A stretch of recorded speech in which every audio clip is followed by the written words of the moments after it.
My boss fires me after I complain. Years later, I buy out the company he works for and demote him.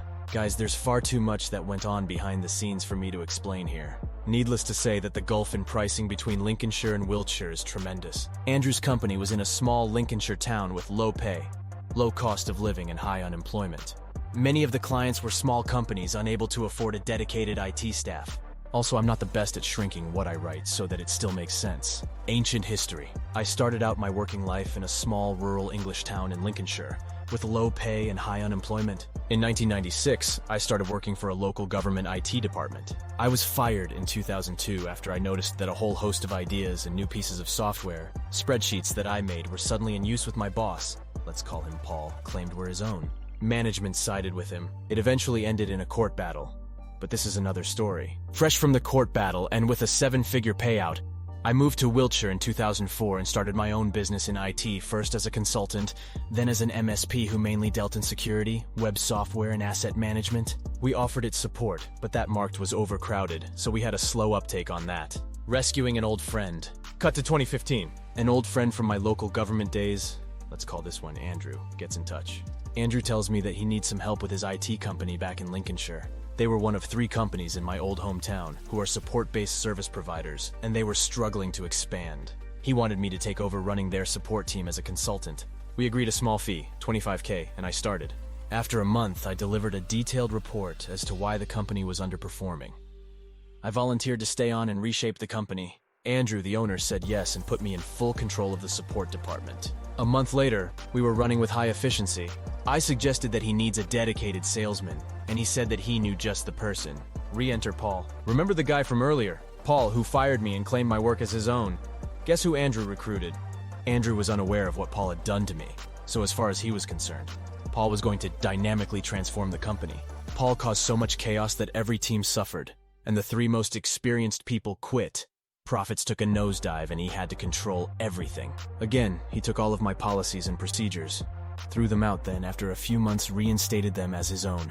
He refused to pay me for a side project, some software development work that I did on my own time. The last straw was when he brought in a girl half my age called Tessa, made-up name, to replace me without telling me that it was happening. I told Andrew that I was leaving immediately. He seemed upset but understood. Paul tried to force me to have an exit interview, as it was in my contract. I asked him where, and he had no idea. My response was that he had no idea, and was a poor excuse for a manager before I turned and walked away. Revenge Part 1. After a week back home, I spoke to a lawyer. If I could show that the side project was officially requested and completed but not paid for by Paul or Andrew, then it could be argued that it was my property. I still had the source code for this project on my personal laptop and had kept all the relevant emails. I emailed Andrew asking about the project, and he replied that the client in question has never been a client of theirs, but was one of Paul's friends. I still also had access to the web host, so I logged in and downloaded, then deleted the software and database, replacing it with a holding page. I sat back and waited. I received a solicitor's letter from Paul's solicitor, telling me to put the website back or else. My solicitor replied, telling Paul that unless he pays a $12K for the development work, plus a fixed fee for legal charges, the website stays where it is. He had 28 days. After 28 days, there were still no funds, so the site stayed down. A week later, I received notice that I was being sued by Paul for stealing his intellectual property and for illegally breaking into a web host and deleting software and confidential information. He offered to settle if I paid him $30K. I submitted a counterclaim for the $12K plus costs. So off to trial we went. The judge found that Paul was vastly exaggerating, if not lying, and that I had all the evidence to prove it. I was awarded my original piece $12K, plus interest and costs. On the way out of court, I could hear Paul berate his legal representative. Within 28 days, he had deposited the money with my solicitor, who took his fees and sent me the rest. Revenge the second. And this is what makes it more satisfying. Over the years, my own business had grown significantly. In 2016, when I quit from Andrew's business because of Paul, it had turned over an 8-figure sum and a nice profit. Bear in mind that in those days I employed 45 people. You can probably see where this is going. In early 2018, Andrew reached out to me again and apologized for Paul's behavior. Paul had tried to shift the bill to Andrew's company, but the company's solicitor had told him no. Paul was left having to sell some personal belongings so that he could pay it off. He had also offered to buy Andrew's business to allow him to retire. In order to raise the $300K offer for the company, Paul sold 2 of his cars and all 3 horses. Yes, that's not a typo. Paul had 3 horses. Andrew formally put his business up for same, and my company put in a bid along with 3 others. Andrew accepted mine as it offered him the option to retire properly and still keep the promise to his staff of job retention. Paul's lowball offer was rejected because I think by then Andrew had realized that Paul was all talk and very much of a bully. Paul never connected the dots between me and my company. Sure, the offer came through a retained legal firm in London, and they were to be bought by a subsidiary company and not the main group, so I think he didn't bother checking who the new owners were. We asked Andrew to come out to us in Wiltshire at our expense and agree a transition where at the end of it he would retire and enjoy his golf and fishing. He would also help draw up the handover documents and contracts. My name was kept out of anything. I sent in a team during the transitional period, consisting of a solicitor, my CFO, a senior support officer, and a senior salesman. They were to assess the situation and further inspect the business. The team realized that although customer feedback was fantastic and the customer base was wide and diverse, the business had unsuitable premises and old technology.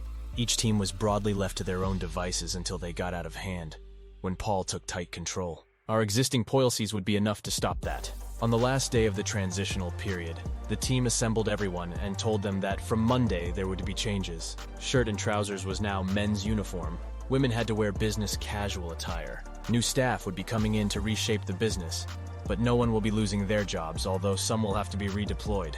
The new owner would be there at 9 a.m. on Monday morning to explain everything and expected everyone to be in attendance and ready. Andrew said his goodbyes and retired. Monday morning I rock up and everyone looks bemused. I introduce myself to the two new apprentices and then explain that I now own this business as a remote office to my main company. Everyone's job is safe, although there are some people who will be moved around in accordance with their skills. That's roughly when Paul walks in. Paul arrived in scruffy clothes, looking and smelling like he's just spent 5 years living on the streets. As it turns out, he was cleaning out his stables for the final time, and that smell was horse manure. He tells me that I can't be here, and that we're waiting for the new owner, who he can't believe is late. So I need to leave and cut all of the BS before he gets here. There's a pause, and no one makes a sound for a good 5 seconds before the penny drops. I then introduce some of the new staff and tell the existing staff to sort login accounts and email addresses for them. I go to Paul's office and use that as my base while I 1-2-1 all the existing staff. Most are happy. Tessa begged me not to demote her, and I gave her a month to prove herself. After some pointers and some training, which she was not originally given, she excelled in the role. Paul was unhappy with the demotion, but he immediately went from the verbose bully to the very servile yes man because he knew that if I let him go, he'd have to find a real job. In 2020, just after COVID restrictions were lifted, we rebranded them as my company and moved into new offices. We also introduced a retail outlet that sells everything from a new mouse to entire systems. Where their profit used to be a low to mid 5 figures, we've grown their business and personnel, given everyone pay rises well above the local average salary, and we are on target this year for a high 6-figure profit. And Paul, he's still there, moaning about how he's been mistreated and how he deserves to be running the company. He is a good salesman, though.